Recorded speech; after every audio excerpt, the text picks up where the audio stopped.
Running जल्दी है.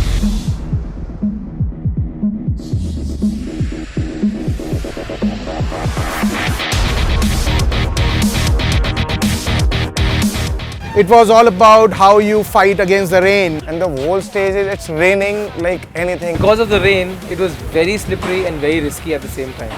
एक दो बार हम ट्रैक से बाहर भी चले गए तो टफ था लास्ट वाला. It is so slushy. If the water is going to come on the windscreen, you hardly barely see anything. When you're coming for an endurance rally, you have to do whatever it's rain, whatever you have to finish it. Added on to rain, it was very beautiful and exciting.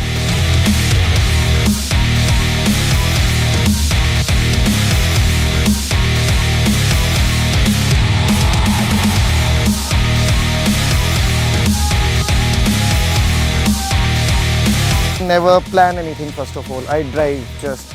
So this is like, you know, a surprise every corner. It's very fast and it's very narrow. Uphill, downhill combination on the hills, mix of gravel, dirt. Every aspect of rallying was being tested out there. We just had real fun.